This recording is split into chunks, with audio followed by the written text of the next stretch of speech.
Welcome to the Hip Hop Hustle podcast. I'm with an amazing artist, ReadyRockDee. Absolutely love. I've been listening to your music for a little while now, and to be honest, do you know my favorite part of what you've been doing is your soul samples. Your beat selection has been awesome, and if you haven't heard of him, make sure you check him out. He's worked with some greats in hip hop. Payne, to me, probably tops the list. Ricky Hyde as well. King Loss. Literally, the list goes on and on and on. And also, if you want some classic hip hop, grimy street shit, you know where to go because, yeah, man, you're definitely bringing it. And you've got the bars, you've got the beat selection. I literally just saved probably in the last couple of days like 10 tracks on my Spotify. So, man, appreciate you coming through. Oh, no, I appreciate you having me, man. And what an intro, you know what I'm saying? So I love it, man. I appreciate you getting behind my music, you know what I mean? It mean everything to me. So, yeah, let's do it, man. Let's kick it off. Shout out to the whole Hip Hop Hustle podcast. What's up with it? Well, man, my pleasure. And to be honest, like the one thing that I did want to talk to you about was like your actual beat selection, because like it is difficult to choose the right beats. I feel like a lot of artists struggle at the moment, especially they're caught in like a weird world between trying to sound modern, but also trying to sound like they like find their actual voice. But it feels like you found your voice and you know exactly what type of beats to choose. How did you work on that? I think it's just kind of like just MC shit, trial and error. You know what I'm saying? Like a lot of times I think a lot of overthinking goes into making projects and, you know, all that shit. But to me, it was just pick a beat that I feel matches the energy that I'm in at that time. And then I just go off, and I don't have any set rules. I don't have any, you know, everything has to be a 16 bar verse, you know, 8 bar hook and, you know, three choruses. I don't really have any fucking rules. I just do what I feel is natural. And then, I kind of just go off that vibe, I mean. Do you feel like artists are stuck in like set rules? Is that the vibe that you get, that others are just like, you know, they've seen success in other artists and so they're like, oh, now I got to do X, Y, Z, and then don't really have the creative flexibility that they should?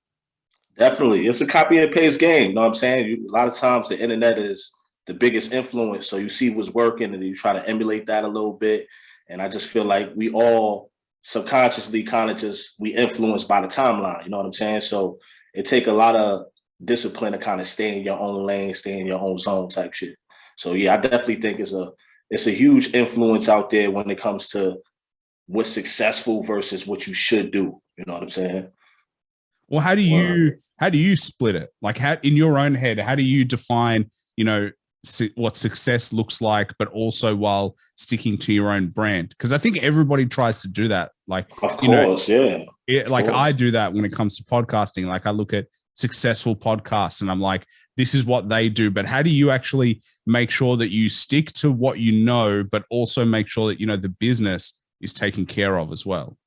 Yeah, no, that's a great question. I think it's like the never ending balance of trying to figure this whole shit out. You know what I mean? And I think ultimately you want to be someone that's true to yourself. That way, if you're ever approached about your music, or, you know, if anyone has any questions about your background, you don't have to guess. You don't got to think. You know what I'm saying? You don't got to over exaggerate scenarios and situations. So if you try to, it's kind of like the old saying, just be yourself type shit.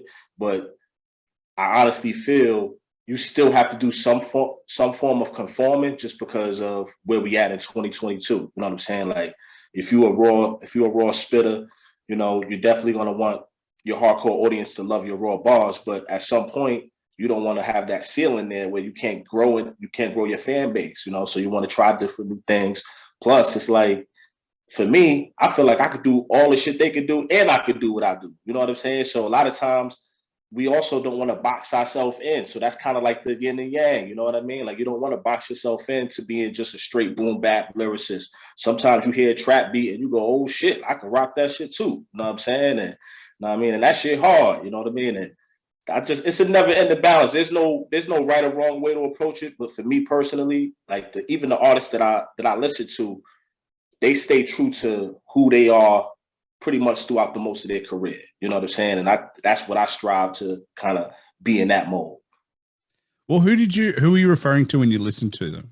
Like, was because I read Heavy D was one of your like favorite artists, but do you have others that were like, really influential for you and you're like, oh, they maintained their brand really well. Like they maintained who they were, but also the artist. Oh yeah, for sure, for sure. And even with Heavy D, rest in peace, Heavy D. To me, like that's it pretty much explains what I was saying before. Like there's a balance, there's different type of music people fall in love with. But like with Heavy D, he's like the first hip hop memory that I got. So when anybody ever asks me, yo, how did you fall in love with hip hop or whatever the case is, you know what I'm saying? Like that's the first childhood memory, me being a kid, him doing the diddly diddly diddly and all that shit. And that was just like, it was cool. He was like the lover boy, you know what I'm saying? Like, so that was my first memory. But who I fuck with, like from an influential side, like I'm originally from Yonkers, New York. So Heavy DMX, Heavy Locks, Jada Kiss Styles, P Chic Luch, Lloyd Banks. I just think he's incredible. There's a bunch of incredible MCs. Nas, of course, Jay. But yeah, like if I'm staying hometown shit, definitely X, Locks. That was definitely like my next influence in terms of, I need to do this shit. I need to be at that level. Well, you mentioned Lloyd Banks. Lloyd Banks to me has had an interesting career because obviously he's part of G Unit. He's obviously an incredible lyricist and arguably, the best lyricist, probably pretty close with 50 Cent. But like for whatever reason, I feel like he hasn't got the same credit that he deserved. Like it's a weird kind of world because 50 Cent is obviously the superstar. And then you've got Lloyd Banks and you've got Young Buck and you've got the G Unit people, but like they're still extremely talented artists, but they just never made it on their own. Yeah, I think for Banks, I think it was the boom of social media and all this shit. Like not everybody is for this shit. You know what I'm saying? So like with social media, it comes with, having to always take new pictures, having to always have new videos, speaking your mind all the time on Twitter. Like, and I think, just me outside looking in, I don't know him personally. I met him a couple times as I opened up for him, but like, I just think he ain't that type of person to just be, doing 50 million Instagram posts and TikToks and all that shit. He just want the music to speak for itself. And like a lot of times we get distracted by all that shit, and then you don't even care about the music. You know what I'm saying? You just focus on what the look is or what the image is. And I just think he got caught in between the boom of social media and the end of an era where you actually had to be outside. You know what I'm saying? So I just think that's what happened with terms of like why he ain't Kanye West level. You know what I'm saying? Because to me, he's like one of the rarest talents in the game. And he should be at that level. And to me, he's at that level in terms of the artistry. But, in terms of how he's perceived or whatever, that could be it. You know what I'm saying? That's just me speculating. You know what I mean? Well, I mean, he dropped his album last year as well. That was really good. Like, but again, I feel like it's a weird world to be in because it's not, you can't let the music speak for itself because it's a real business these days. Like these days, if you don't get the promotion right, if you don't get the distribution right, if you don't get it in front of the right people, and if you're not, and especially these days, because people aren't performing. So it's not like you're doing a tour. So it really is all internet based. I feel like, and 50 Cent actually said in his book that he was like, yo, Banks, you got to get on Instagram and you got to do, because you said you're one of the best lyricists out there, but like you got to be coming up with witty shit so that people fuck with. I feel like that's what 50 Cent has done really well. Yeah, no, he's right, because it's a necessary evil. You know what I'm saying? Like, if it was up to me, I would never be on the internet. You know what I'm saying? Like my personality just doesn't call for it. You know what I'm saying? But like at the same time, I'm not here doing an interview with you if it wasn't for the internet. You get what I'm saying? So you have to be out there. You have to get the exposure that the internet gives you. You know what I mean? And you're right. The music isn't enough just to speak for itself. I just think that's probably what his mentality is. You know what I mean? And that's probably why you don't see him as much, posting and social media and all that shit. And I can relate to that shit too, but it's a necessary evil. It's a necessary evil. You got to get out there. You got to push yourself. we live in a world with algorithm. What the fuck is an algorithm? No one is able to clearly explain to me what the fuck is an algorithm. You know what I mean? And I just feel like you just got to keep putting yourself out there. You got to give yourself as much cracks at it as possible. Big or small, artist, big or small, it don't matter. You got to just keep pushing yourself out there. You know, the fuck thing is they change the algorithm all the time.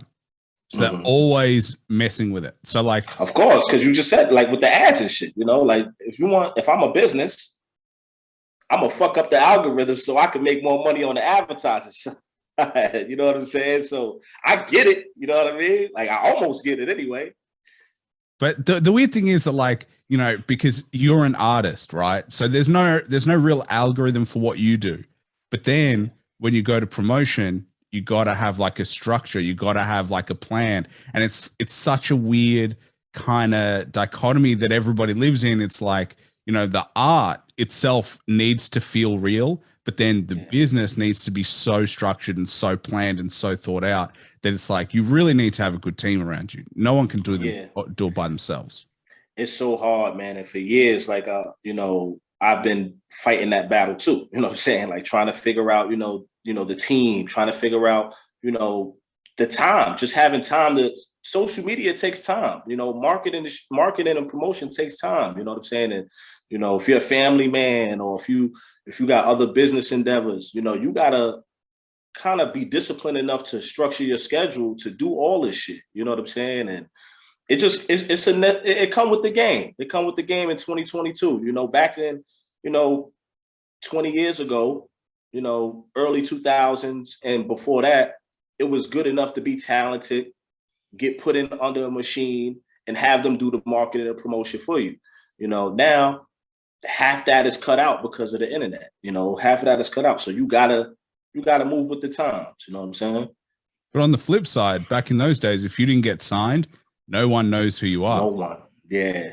So like, you kind of become like folk legend. You know what I'm saying? Yeah, like they talk about you, like I've interviewed people and they talk about, you know, names that I've never heard before, but it's like, you know, I remember this person from when I was growing up and they were really good. They just never got a machine behind them. And so no one knows who they are.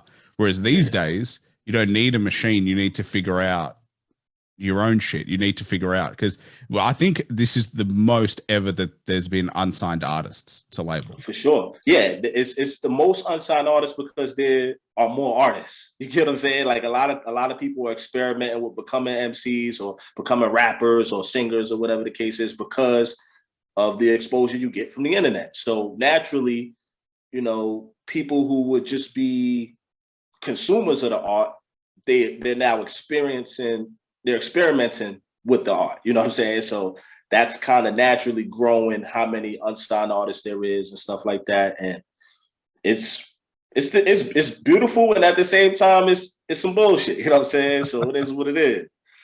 But I feel like now it's just a noise. Like you got to find you got to make enough noise to get attention. Yeah. It's so because like I know like before you needed to get radio play.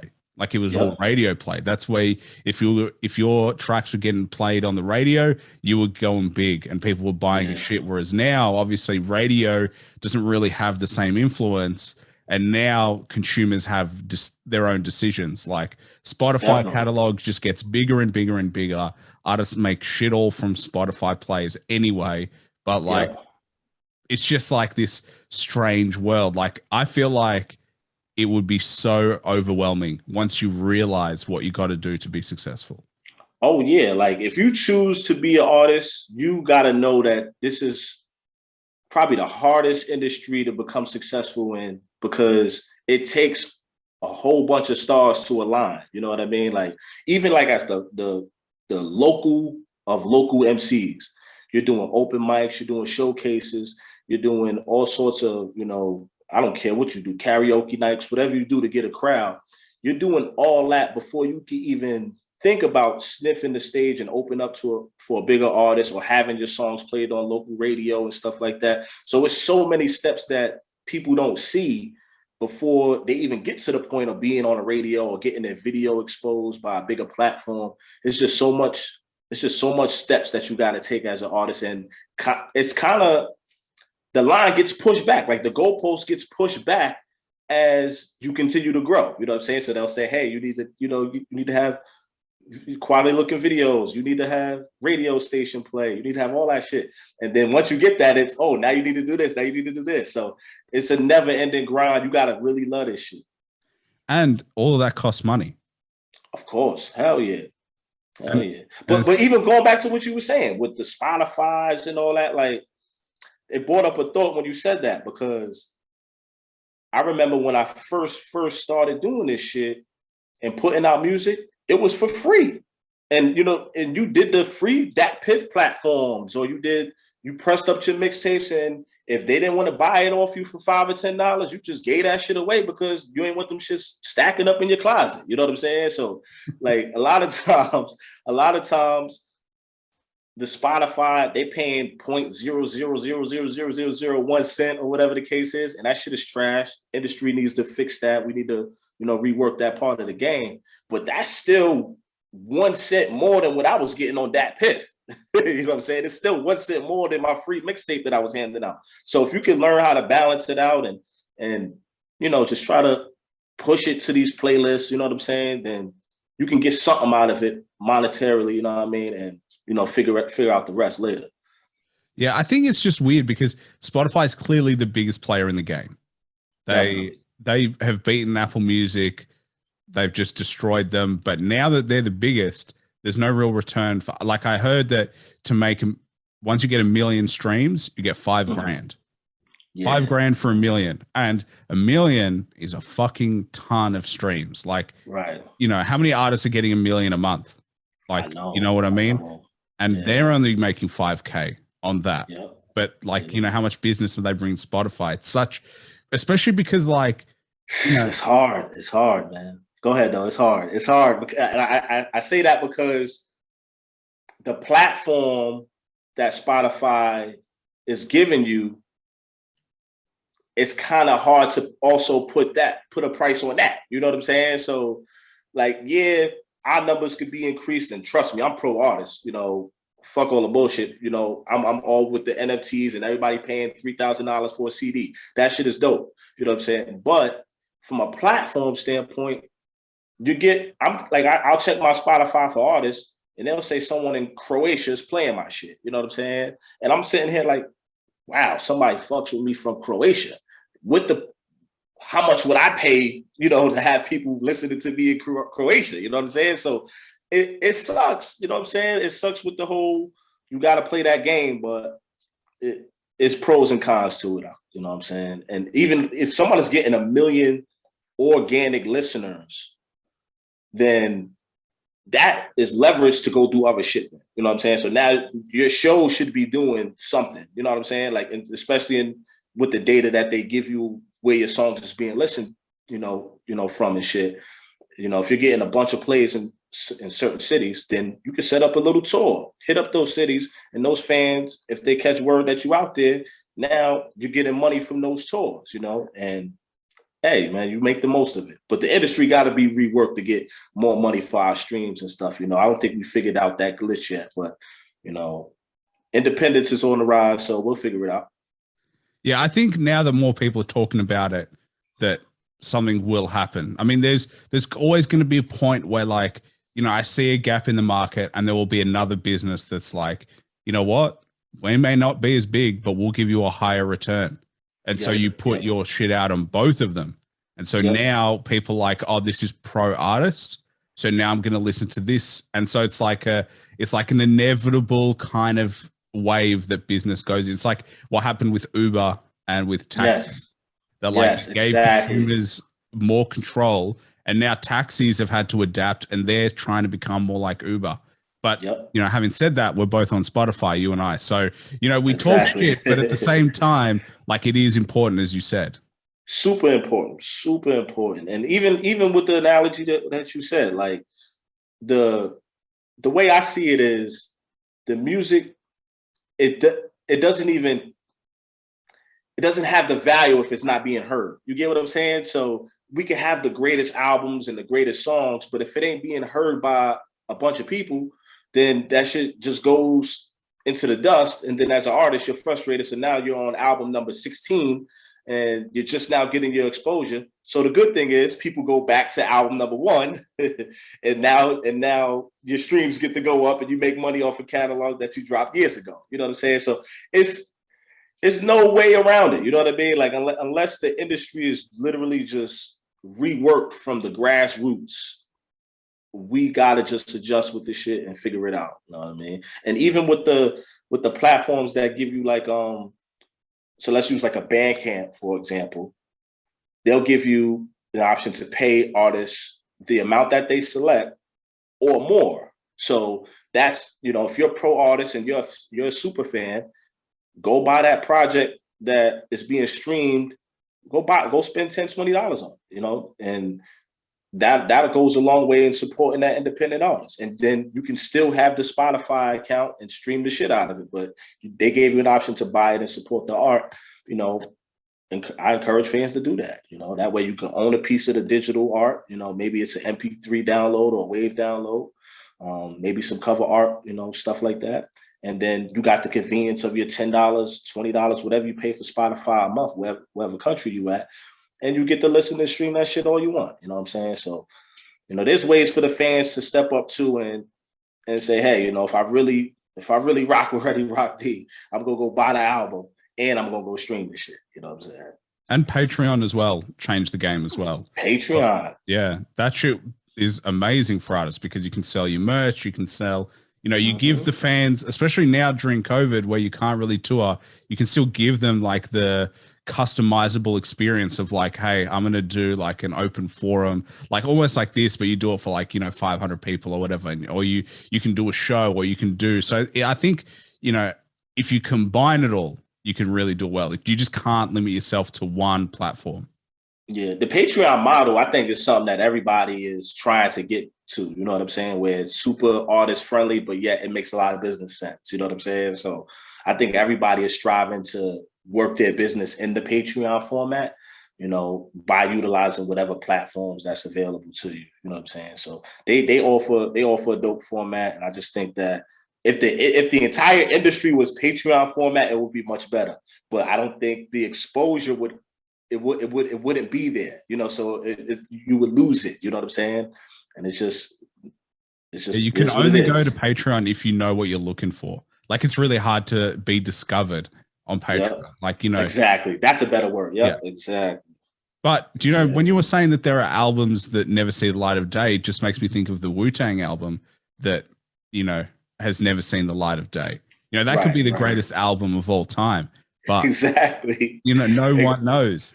Only the guy who bought the rights. What's the dude name? He bought it for like $1 million or some shit, right?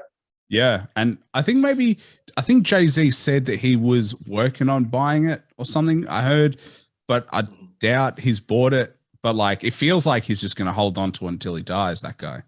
I hope Jay-Z get a chance to buy that shit, man. I hope he do, because that shit is going to waste. And like you said, like, especially as a hardcore Wu-Tang fan myself, and you know, millions of fans worldwide, like we deserve to at least hear the shit one time. You know what I'm saying? Yeah, it's weird to me that he wouldn't release it, you know, because like he could make so much money off that. Yeah, you know what I mean? Like, to me, business-wise, I'm like, Wu-Tang, I think maybe, you know, even 10 years ago, maybe more, but like now, because, you know, the heat off Wu-Tang isn't what it used to be, but like he could have, you know, sold that shit like crazy. Yeah, but we made a mistake as a culture because we let him buy it. You get what I'm saying? Like, the buying process should have been screened. You know what I'm saying? Like, for the person with the most money just to buy this shit, the money doesn't mean much to him. So the $1 million or whatever, how much he spent on the Wu-Tang album, it was pocket change to him. So he doesn't really want to give back to the culture. It was just a trophy for him, you know? Yeah. Well, I mean, how do you feel about, you know, people buying rights and like having rights to music and stuff like that? Like, how do you reflect on that kind of stuff? The artist in me feels that every artist should have as much of the rights to their music as possible. Sometimes you're forced to sell, not forced, bad word, but sometimes you negotiate to sell some of your rights for money, you know, whether it's upfront money to take care of your family or to fund future projects and stuff like that. So you give up some of your ownership. That, with the understanding of that, I'm okay with. What I'm not okay with is the percentage that industries kind of know you're going to bite on based on the circumstances you come from. So if you come from a you know, poverty-stricken environment and you never seen $100,000 before, you know, 9 times out of 10 you're going to take $100,000 in exchange for 90% of your freaking publishing. You know what I'm saying? And if you're a dirty little hood cat, you don't even know what the fuck is publishing. So you're like, all right, man, I never seen 100 bands before. Let me get that. And that right there has to change with the education, you know, what we learn now, you know, not to sign every piece of paper they put in front of us and stuff like that. But I'm always going to be pro artist, keep as much percentage as possible. Now, being a business person, you also have to understand that this is a business. And if you as an artist, you got a choice. If I was worth a $2 million signing bonus, then maybe I have enough value to do some things independent. Do I want to put in the work and the hustle to get the most out of it? Or do I want to exchange that and partner up with the big machine to have them do all the work and me get paid whatever I get paid? So I don't know if that answers your question, but I don't think there is an answer to that question. I just think it's a culture thing that we got to figure out. I think rights, like, it's a shame when people, you know, God bless, you know, all the MCs and stuff that we lost over the last few years, their estates are fighting for money. These artists have millions of fans worldwide. Like, their estates are fighting for money. It's just like, come on, man, we got to do better than that. You know, like, even like you got the big labels holding rights to artists who pass away. You got, you know, maybe it's former managers or former anything that's holding on to money. It's just like, dang, man, like, you got these artists have kids and their kids have to get minimum wage paying jobs, you know what I'm saying? Because the estate is all fucked up, you know what I mean? And they shouldn't have to when they're you know, whether it's their mother or their father were huge artists in the game and generated millions and millions on top of millions for these big companies. You know, their kids should be straight for the rest of their life, you know? So it sucks, man. Yeah, I feel like the weird thing is everybody knows, but they don't know. You know not to sign the piece of paper, but they woo you into it.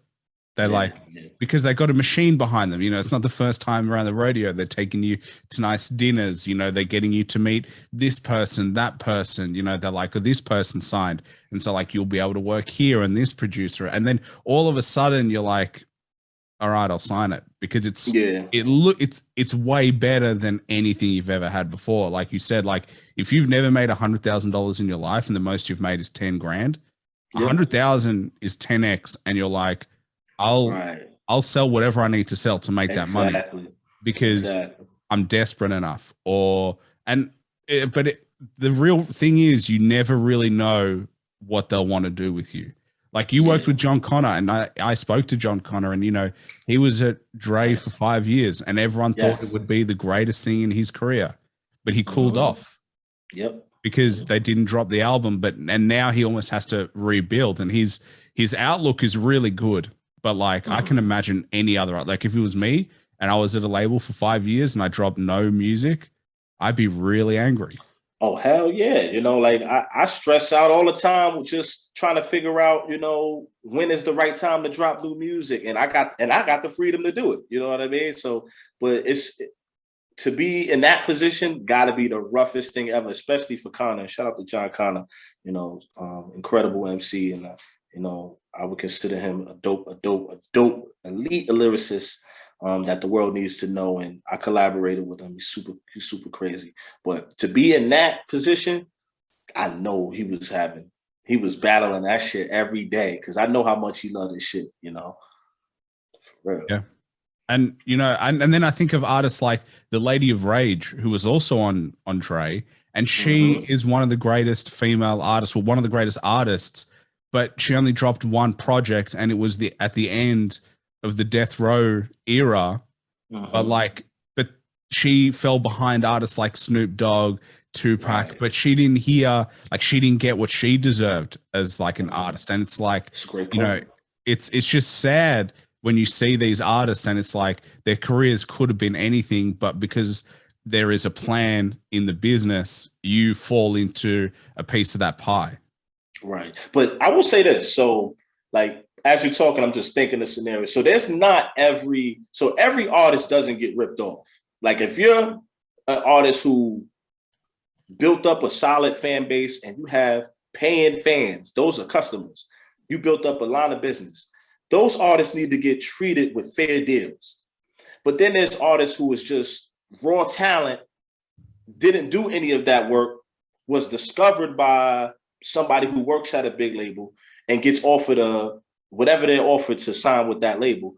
That artist doesn't have that fan base, but has a shitload of talent.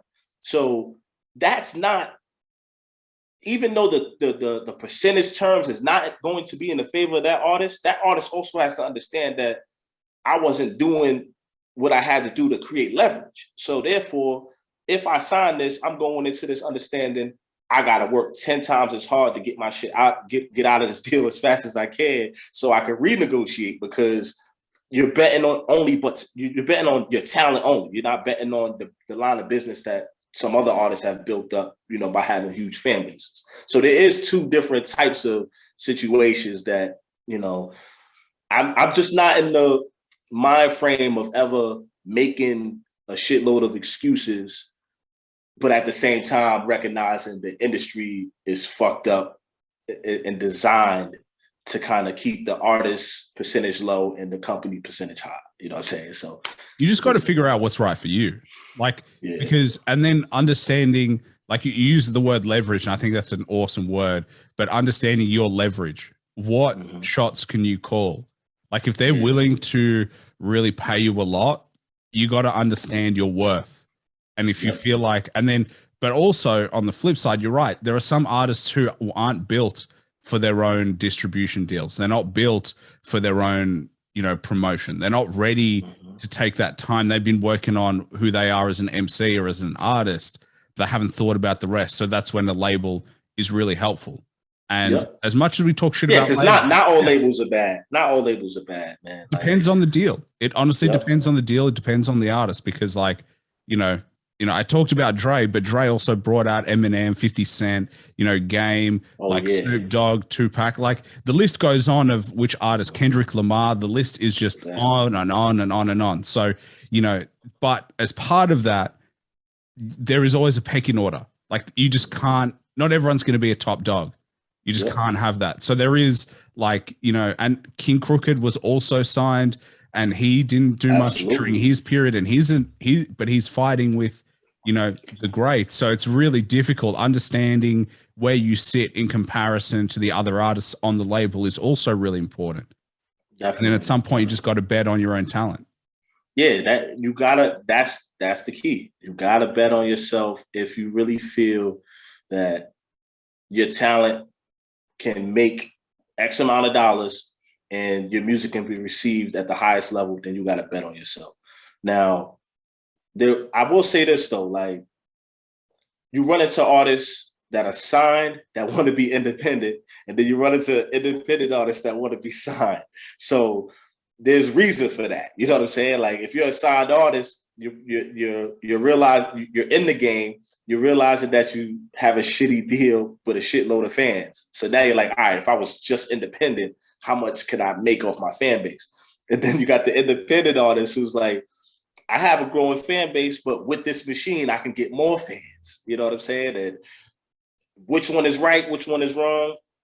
Probably they're both right and they're both wrong. You know what I'm saying? I don't know, but it's a choice. Game comes down to choices. The grass is always greener on the other side. Always greener. But I think it's just a mindset of an artist is like, I'm always trying to find the next move. What's my next move? What's my next avenue? And, like you said, they're both wrong. They're both right. The only thing that makes it right or wrong is whichever choice you make. I always say that like whatever you choose is the right choice at the time. You just got to trust your instinct. Definitely. And be an adult about that shit. You know what I'm saying? Like, I put myself in this position. I'm gonna scratch and claw my way out of it. You know, we're not gonna cry. You know what I'm saying? We're just gonna figure it out. You know, muscle up and take care of it. And there are some big artists who struggle with deals, like Mobb Deep struggled with deals. In Prodigy's book, he was saying that they got screwed a couple of times and they didn't really know what they were doing. And and Prodigy wanted to go. I think one of them wanted to go independent. The other one didn't want to go independent. It's just how it is. Yeah, no, it's how it is. And I think a lot of our favorite artists, if they come from that golden era, like even before then, even the era that birthed the hip hop, a lot of those artists didn't get shit. They got show money. That's it. A lot of those artists don't even own their music. They don't own a percentage of their music. You know what I'm saying? And that gotta change. That's why I said it gotta be reworked from the bottom up. The forefathers of hip hop who laid the groundwork for me to do what I do. Some of these guys don't even get paid off their music anymore, and they got some of the biggest hits in hip hop history.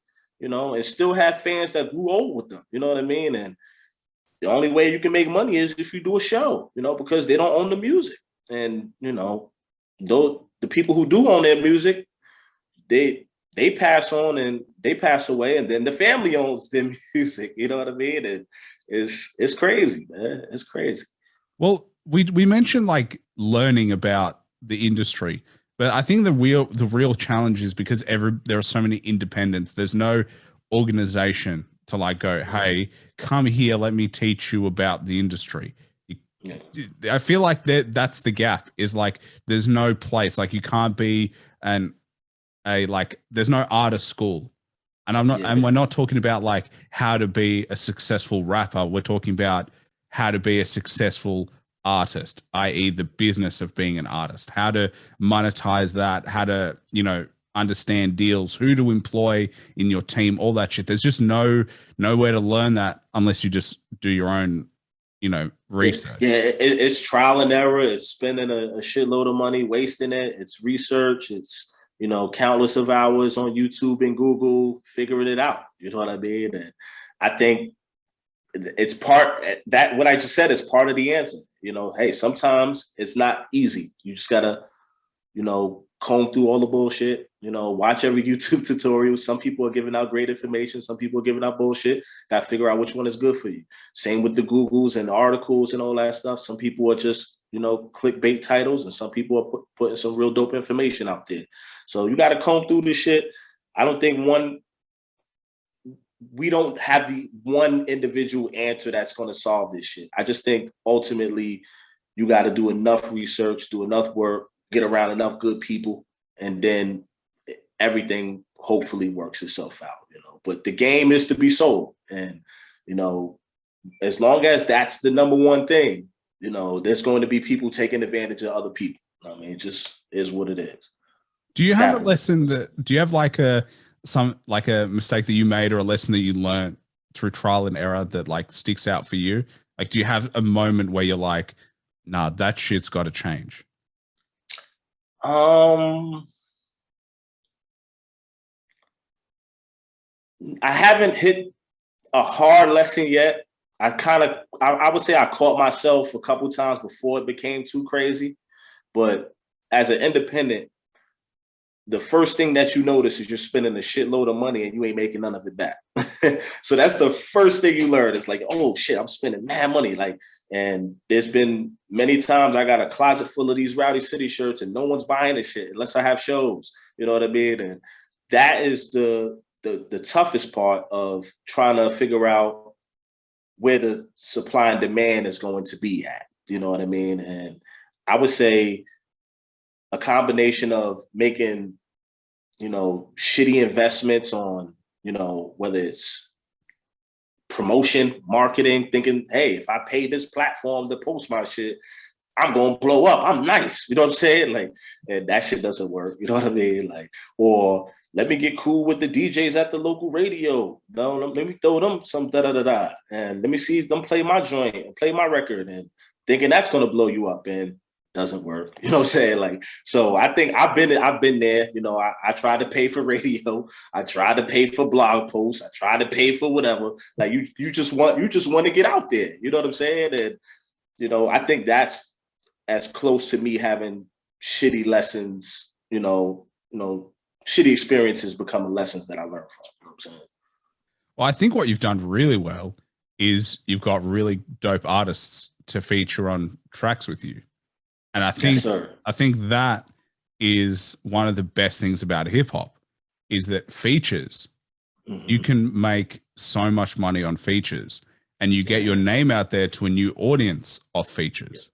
Yes. And, you know, anyone who likes RJ Payne, anyone who likes Mickey Factz, anyone who likes John Connor, because you're with them, they all of a sudden hear you and they're like, oh shit, now I got someone else that I can follow. So it's like, I feel like that's the network of like having good artists to feature on tracks that you're with and vice versa really elevates your game. No, you're right, man. You're right. And even like just the art of there's an art to that collaboration shit. You know what I'm saying? And I just feel like for the longest, I didn't give a fuck about collaborating with nobody. I was in my squad with Rowdy City. If I needed a dope verse, I'll hit up one of my homies to hit me up with a verse or whatever the case is, and we'll knock out a group album or something like that. But like as I got older, I would even have questions. You know, I would question my little brother, like, "Yo, what you think about, you know, this? What you think I should add to my game?" He like, "Yo, you gotta do features." He like, "You gotta do features." And I'm like, "What you mean you gotta do features? Like, this song good as it is." You know what I'm saying? And he like, "Nah. You missing the point. Those people that fuck with them, they need to fuck with you." You know what I'm saying? And that kind of sparked me going, oh shit, okay. You know what? I got a couple industry friends, couple people that we bump shoulders with and been on the road with and stuff like that. Let me call in a couple favors. Let me reach out to a couple people to see if they'll jump on the record that I got coming out real soon. So that was the start of that, you know what I'm saying, in terms of collaboration. Well, how was it? I'm always interested in RJ Payne because, again, in hip hop heads, if you're a hip hop head, you recognize that he is at the top of the game. Arguably, right now, in terms of lyricism, he's definitely up there. But like again, he's not as big as like, you know, your mainstream artist. But how was it collabing with him? How was it, you know, actually seeing what he can produce? Yeah, man. First off, shout out to RJ Payne. He killed. He's an assassin. You know what I'm saying? He's a straight beast, and that's what made me, you know, reach out for the feature. You know what I'm saying? Is I'm looking to spar with the best. You know what I'm saying? And I look at him as one of those. You know what I mean? He's one of them guys. And when I'm looking at people who do the type of shit that I do, and they're getting recognition for doing that shit, then we need to do music, because the way I see it is I'm in your position before you got to that position. You get what I'm saying? And when I looked at RJ Payne, that was kind of my mindset was, yo, incredible MC, really got his shit from the mud, like grassroots, following, doing his thing, you know, not taking no shortcuts. That's almost me. You get what I'm saying? Let me reach out to him, like minds thinking like, let me send him a joint, see if you fuck with it. And if you fuck with it, we can make it happen. You know what I mean? And, you know, shout out to Larry Tan, his manager. He's the one who set up that, you know, that connection, and the song got made, and Boom Shakalaka came out to the world, and boom, you know what I mean? It's one of my bigger records out there right now. Were you guys in the studio together, or did you do it separately? Nah, we did it separately. That track was actually an older track that I had for probably about a year and a half, 2 years before he even heard it. You know what I'm saying? I put it out like on a project that didn't get much attention, but I knew the song was dope. And I was just like, yo, man, if I can get somebody on it. And then I don't know how the thought came about me reaching out to Payne, but I remember saying, I got to get him on a record. And it just happened to be the right record. You know what I'm saying? I was like, you know, I'm gonna send it to him. If he fuck with it, let's make it happen. You know what I mean? So that's how that got going. And yeah. And clearly he fucked with it, and he killed it as well. Like that he never misses. That's the thing. Like, you know, if he's on a verse, he's always going to kill it. That's right. Yeah, that's the energy I'm gravitating towards. Like, there's a renaissance happening. You get what I'm saying? There's a renaissance happening. And I think before we know it, the tide is going to slowly come back to that golden era, feel. And it's happening now. And, he's one of those guys that are, participating and making an impact. Well, I think you're definitely right. I feel like because I feel like it just swung in extremes.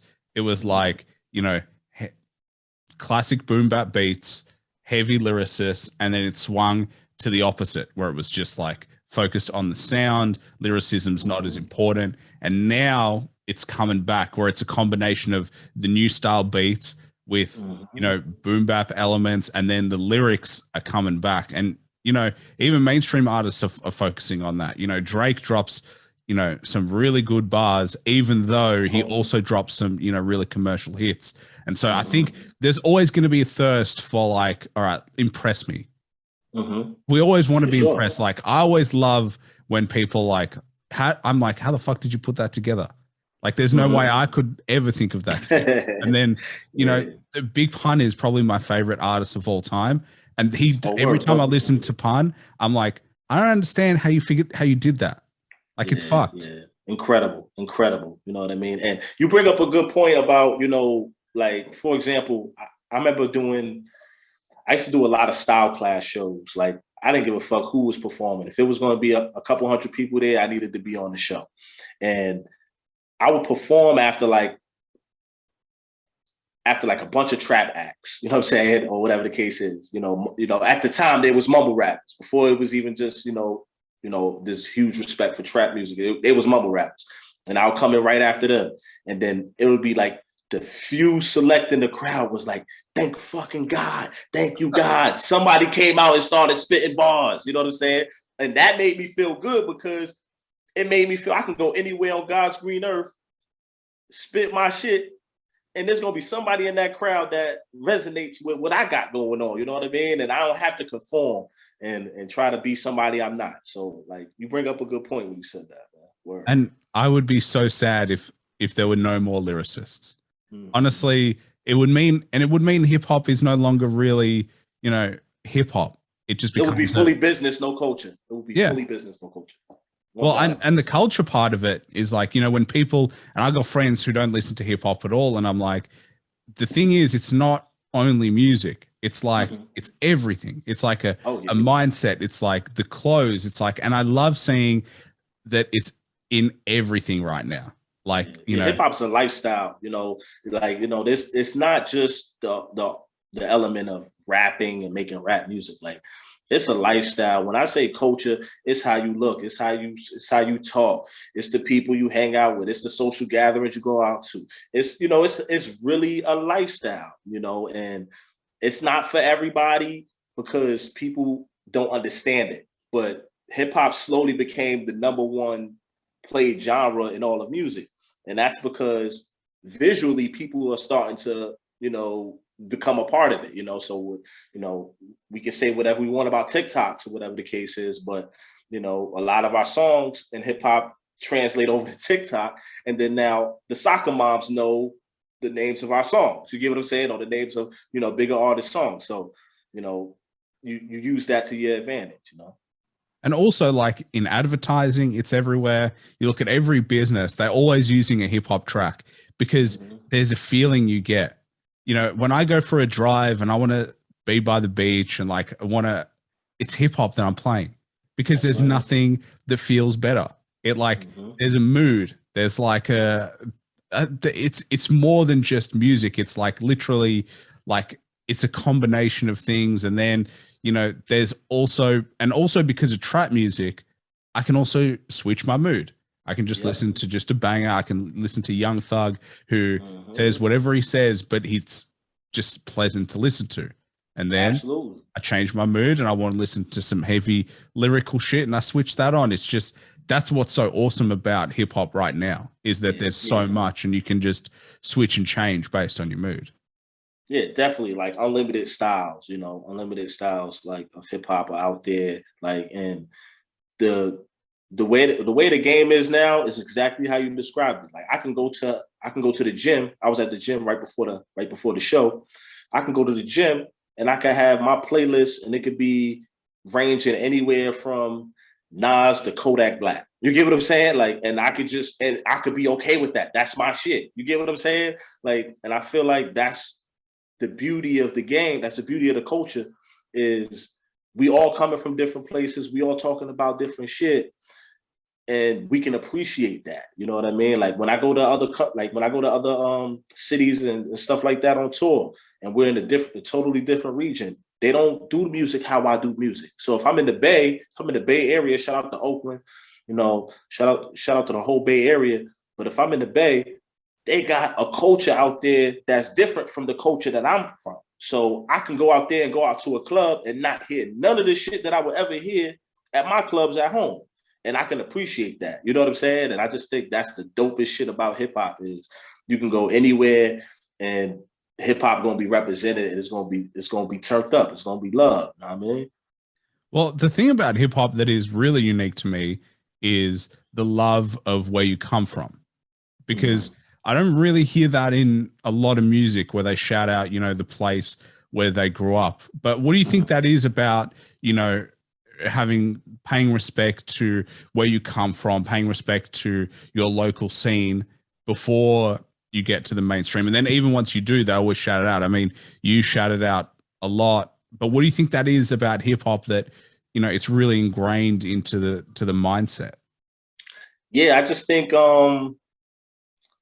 when you doing this hip hop shit, where you from means so much, because that's the story you telling. That's the first story you start telling. You know, I'm from such and such. You know, I rep this block. I'm from this hood. This is how we talk. This is how we dance. This is how we do our thing. And it becomes territorial where this is how we talk. This is how we do it. And you know what I mean? And I just think that's the basic element of the shit. You know what I'm saying? And then as you continue to grow, you know, you want to put your hood on the map. So that's kind of like the feeling is, I'm from such and such projects. I want to put my hood on the map. You know what I'm saying? And that's always going to be there in hip hop, because hip hop is the genre of the less fortunate. You get what I'm saying? So like hip hop is the genre that I don't have to come from a privileged background, and I could become a person that provides a privileged background with the success of hip hop. You get what I'm saying? So like, that's the beauty of this shit. So it's always going to be where you from, you know, it's always going to be that. And that's street culture in general. You know, hip hop is from the street. So, you know, that's common. Where you from? You know, who's your family? You know what I'm saying? Like, who you related to? That's always going to be a part of the culture. And it's probably the most important part, because now you get to understand, you know, why people talk, how they talk, and, you know, how they look, you know what I'm saying? It's because they're from different places. You know what I mean? So how long, when did you start rapping, or when did you start actually like developing your craft?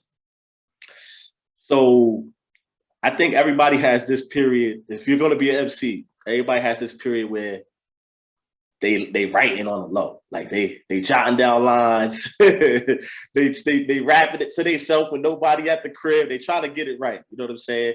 I feel like I had that feeling probably when I was like 16, 17. Had that feeling. All right, cool. You know what? I see a couple cats outside doing it. You know what I'm saying? I could do that shit. I could put my bars together, da da da da. And then for me, it became, I got good enough on my own, practicing on myself, where I was ready to show people my shit. You get what I'm saying? And, you know, this is obviously pre-internet and shit like that, how we do it now, but you had to be outside, and there was ciphers and there was battles and all that. And to me, it was the rush of first seeing that and then going home, writing my own shit. Like, oh man, if I get the chance, I'm gonna say this, I'm gonna say this. You know what I'm saying? And that was my first love for that shit, was the competitive, the ciphers, the battles. That was my first love for wanting to do this shit. I would say around 16, 17. I feel like ciphers are not talked about enough, because, you know, if you fuck up a cipher, you got everybody else who just kills that shit. You lose a lot of, because it's literally compare the pair. It's like it's head to head. So like, how was it for you doing your first one? Like, well, what do you remember the feeling of actually being like, oh, I've been writing and kind of doing it myself, but now I'm actually going to perform for the first time? I have bits and pieces of that memory, and I remember killing it. I remember going crazy in the cypher, but I remember leading up to it, nervous as fuck when it was about to be my turn because it was my first time about to do it. But I just knew once I got my first, and probably any MC can relate to this shit. Once you get your first line or two out there, you flow, you good. Like, you know what I mean? And that's what it took for me, was to just actually go ahead and do it. You know what I mean? And it started off as fun. Like, oh shit, like, you want your homies to like it. You know what I'm saying? You want your homies, and then once your homies start to say, yo, you actually got some shit, you know, now you start to take it serious. So it's kind of like confidence breeds more confidence. You know what I mean? That's what happened in my circumstance anyway. Yeah. I mean, I remember watching a video, was on a radio show, and it was like 3 dudes were coming in with a freestyle, and one of them fucked it up. And it was just like, damn. Like, imagine being on, I think it was Sway. They were on Sway in the morning. I think it was like, I don't even remember who it was, but I remember them fucking it up. And it's like, that would be the worst thing ever, because like, that's your opportunity. You know, that's your chance. And I feel like, you know, hip hop and music in general is one of those games where you have an opportunity, you got to deliver. You know, there's no time for mistakes or second guessing. Like, and if you didn't prepare, you're not built for it. Like, because this is a braggadocious sport. But best believe this is a braggadocious sport. So when you take the title of I'm a rapper, you're going to get people that say, well, rap right now, spit right now. You get what I'm saying? Like, you're going to get that. And, you know, you got to just be on top of your shit. You know, sometimes you could be having the shittiest day. You could be having the worst day. But when it comes time to pick up that mic, or when it comes time to rap or freestyle or whatever, you got to do it, just because that come with the sport. And it's a braggadocious sport. You're supposed to feel like you're the best version of you at all times, and you can compete with anybody. You know what I mean? And it just come with it, man. It's the beauty of it. I think that's the difference between professionals and people who think they can be rappers or MCs, is like, you know, the professionals, they perform day in, day out, regardless of what's going on in their life. Like, you know, they just got off the phone with their kids, or they had a fight with their girl, or like that, like they're coming off some shit, but they still come out there, they still perform, they don't make any mistakes, and they kill it. And then they go back to reality. Like, you know, someone has to pay the rent, someone has to do this, but you still kill it. That's the difference between a professional and someone who's just there and they think they're good. Like, the pro knows all the time, I'm going to kill it. Never makes mistakes. No, 1000%. And a lot of times, like, the pro has learned how to cover up the mistake. You know what I'm saying? Like, you know, sometimes, like, trust me, like, I've seen the greatest MCs get up there for a song that they perform 500 times, 10,000 times, forget the lyrics. It happens. You blank out. It just, whatever you ate that day, I don't know what the hell happened. But you learn how to fix that line. And like I said, once you know that next line, you're gonna get through the rest of your shit. You know what I'm saying? So I just think that is the professional part. You know what I'm saying? Is, you know, number one, always staying ready. But number two, knowing that if I fuck up, I'm still ready enough to fix my fuck up. You know what I mean? And, you know, that's the difference between somebody who can go to, like you said, a Sway in the morning or something like that, and they can kill it, or you can just fold and you can fuck up and you might not ever recover. You know, that recovery is key. You know what I mean? We all do it. You know, you probably can go pull up 50 YouTube videos of your favorite MCs going to a radio station and rapping.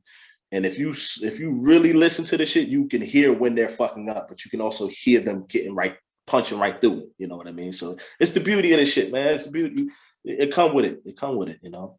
And it ain't meant to be perfect. Hip hop ain't meant to be perfect. Hip hop is meant to be raw, rugged.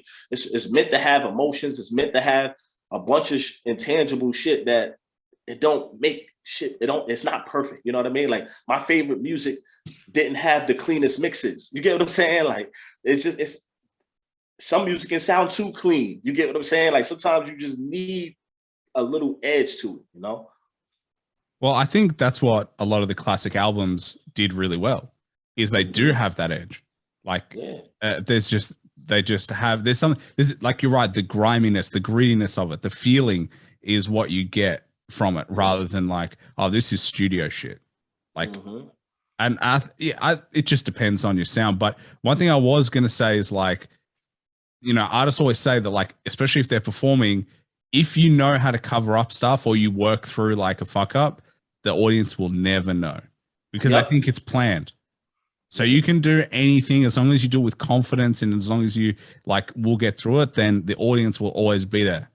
And they'll if you don't go, long as you don't go like a big period of time where it's noticeable, you can cover that shit up, you know, and just be an MC about it. You know what I'm saying? Like, and you can go into many different bags, but you're right. Like that part of it, everybody's been there. Like if you've done enough shows, if you've done enough performances, you've done enough ciphers, you've done enough battles, everybody's been there when you fucked up. And it's all about that quick recovery, you know what I'm saying? And it is what it is, you know, it comes with it. I love it, you know what I'm saying? And even like that's being appreciated now with Swiss Beats, with the verses and stuff like that, right? So now you're able to showcase your like even like mainstream artists, they get to showcase their talent on the grandest of all platforms and be celebrated for the shit that they put out. And sometimes they're going up there and they're still fucking up. You know what I'm saying? They're still fucking up their own lyrics and shit like that. You know what I'm saying? But you know they reached a level where it's appreciated. You know what I mean? So it comes with it. Well, do you have live shows coming up? Obviously, you know, COVID is still like, you know, in the air, but I feel like these days people are kind of more chilled about it. Like you still got people talking about it, but I don't know about you, but I'm just ready for life to move on. But do you have shows like planned, booked? Are you thinking about doing tours? Yeah, man. Nah, I definitely have shows. I've had shows since the pandemic, like, and it's really, it's case by case. You know, some venues, you know, they're comfortable with having vaccine mandates only. You know, so that obviously will limit the amount of people who can attend the show, because not everybody in the States anyway, it's not everybody's getting that shot. You know what I'm saying? So you kind of, it's over there too. Okay, good. Yeah, so I mean, you know, we had the recent controversy with Novak Djokovic, the tennis player. I saw that. Yeah. That was big. That was in the news every day. And so I think he got like a 3-year ban or something. He's not coming back for a while. Crazy. And he's like, you know, I'm not getting the vaccine. And he's a professional. It's controversial. It's controversial, man. Like for a pro legend, that's a legend. You know what I'm saying? Like for him to experience that, you know, obviously you got Kyrie Irving, you know, going through what he went through, and he stood for standing on his principles and stuff like that. You know, it's so what I've experienced from shows that I've already had during the pandemic is people want live hip hop, and the people who do come out, they're enjoying themselves, they're having a great time. You know, I've been at venues where you have to wear your mask the whole time unless you're performing. You get what I'm saying? And the second you're off the stage, you got to put that shit back on, and everybody in the crowd has masks. Then I've also been in venues that you show your Vax card at the beginning, you take your mask off, you just partying like COVID never existed. You know what I'm saying? So like it's, you know, case by case, but I have shows. I'm going to continue doing shows. And I'm going to continue to, you know, be available. You know what I'm saying? I'm ready. You know what I mean? So whenever the world opens back up, I'm definitely doing international shows. I have international shows pending. You know what I'm saying? So it's already some that were booked way back in early 2020 that got rescheduled from April, May, and June of 2020 till this year, with new shows being worked on and stuff like that. And we're planning to take the risk. We're risking the fact that the show might get canceled. You know what I'm saying? We're risking the fact that COVID might spike and shut everything down again. You know what I mean? I'm taking the risk. And it's just something that I'm just not going to give up on. You know, I want things to go back to normal. I did whatever they asked me to do. You know what I'm saying? So I'm not going to live in a bubble for too long, man. I'm outside. So I got shows coming up. One this next Tuesday. I'll be rocking with Rome Streets. We got a show coming up in New York. Big show. So everybody needs to come out to that. And then I have that following Sunday, I have a headliner show out here in Manchester, New Hampshire. So I'll have fun over there as well. So I got shows coming up and plenty more in March, March, April, and May. So be on the lookout for sure. Well, I mean, I think everybody's wanting live events, and I think you're right. You at some point we all got to live our lives again, and like we can't live in fear. It's contradictory. Like if I'm in the supermarket, if we can all go to a supermarket, stand in line. We're not honoring the 6 feet policy. I've been in many supermarkets. Everyone's right over my shoulder. We're all touching the same meat packages and pause. We're all talk the potato chip bags and all that shit. Well, you gotta feel the avocados, right? You can't just buy an avocado. There you go, I mean, and then half the people in the store have been tested, half the people haven't been tested. It's just, it is what it is. So if we all could be in a Walmart, if we all could be at a grocery store, if we all could be there, then we could all be at a show. That's, maybe I'm looking at it too basic, but that's kind of how I'm looking at it. Well, I just think, I just think we can't live in fear forever. But like we just got to live our lives again. 2 years we're gonna, like, COVID's just going to be normal. We're going to have to live with it. It's just how it is. So we got to figure out the fastest way to just get back to life and just live with it. And, part of that is having people like you perform. Part of that is having, concerts and having events again and giving something for people to look forward to. Because once you cancel that shit, what's the point? If I'm stuck in my house, what's the point? We're bringing back normalcy. You know what I'm saying? Like, it's people, it's the independent artists like myself and other artists that are not going to allow the coronavirus to, shut us completely down. You know what I'm saying? Like, we're still making great music. We're still putting out a lot of video content. We're on social media every day. And even for some artists, it's the only way they can make an income. So think of it that way. A lot of times, a lot of people lost their jobs, and I feel bad for those people who lost their jobs. And there was a lot of artists who lost their income just like that, and a lot of these artists have shitty record deals. They're not making that 0.0003 cents on Spotify.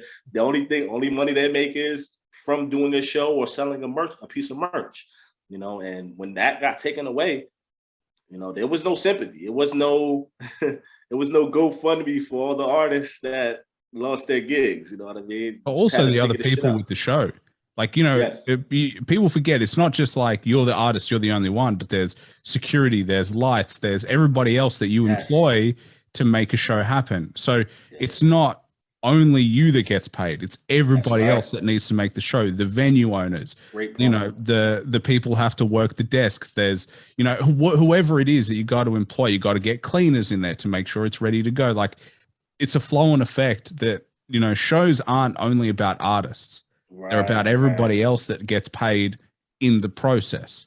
Oh, so, absolutely. And I feel like people look at it really simplistically, but you got to understand how complex it is to put on a show, to understand how many people actually get paid, to understand that, if anything, you as the artist take the biggest risk because you don't know how much money you're going to make until, showtime. You don't know how much merch you can sell. It's a great point. And like, the amount of people, the amount of employees that, that eat off a show, you know what I'm saying? What about all the food that the artist orders? What about the drinks that the artist buys? You know what I'm saying? Like, just it's kind of like when obviously super, the analogy may hit or miss, but when the Olympics comes to a city, it's so much jobs that open up, you know what I'm saying? There's so much, money that's brought to that city because of the Olympics, because of the event.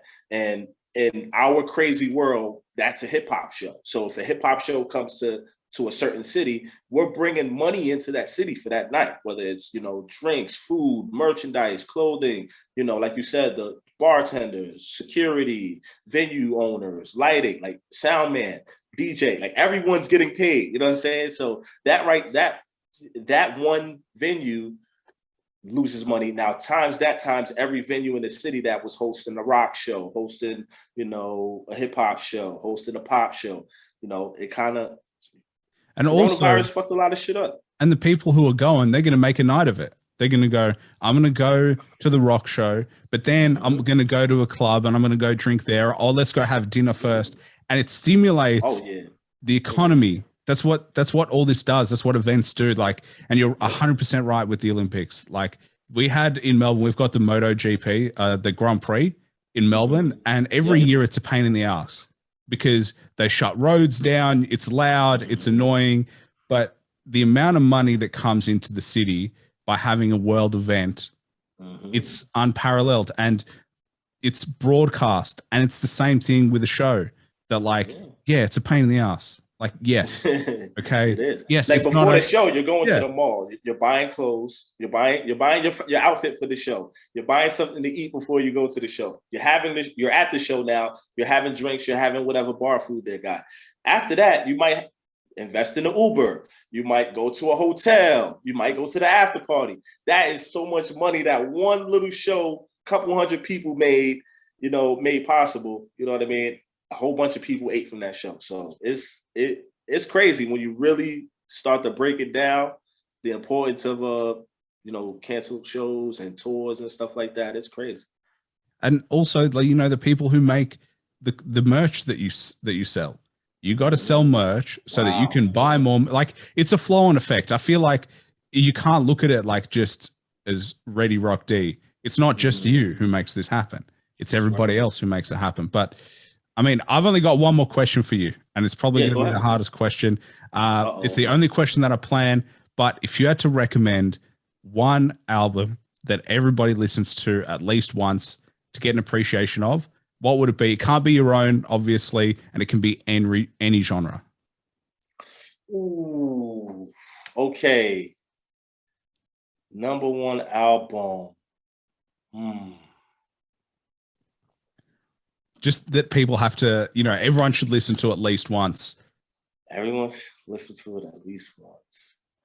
The album that comes to mind to me is the Black Album by Jay-Z. I just remember never not playing that album. Like once I played it, I played it so I couldn't play it no more. I just think it takes you through every emotion, that he experienced as an artist. I would say that. And it's probably one of the albums that a lot of people don't. I don't know. I don't hear a lot of people talk about that album, as much as they should. But that's one of my go-to albums. I would say the Black Album by Jay-Z.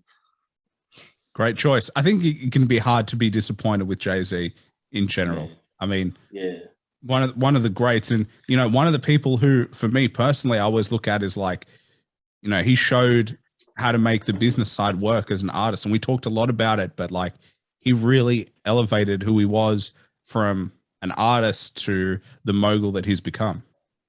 Definitely. He became the gold standard. Like at the end of the day, you know what I'm saying? As an MC, we all want to be recognized for our talent. He's done that. He's recognized for his business acumen. We all want that, to be us. You know what I'm saying? Like, he's tried, he's failed. You know what I'm saying? He bounced back, got stronger. He became the gold standard through longevity of a great career and still going. So like, that could be why that was the first album that popped up in my head when you brought up that question. You know what I mean? But he embodies probably what most MCs would want to ultimately their success level to be like. Agreed. I think, and he's got a stable relationship with Beyonce, obviously, and he just seems to make the right moves. He's made he's made enough mistakes to know what to do. Like it's now it's just built over time, and longevity is what we all strive for at the end of the day. Like, definitely. And the good news is, my friend, is it looks like you're on the same path in terms of, building a long career. Obviously, as I said at the beginning, you're working with some of the great artists. Your beat selection is really good. Your bars are coming out. So I'm excited to see what else you can do.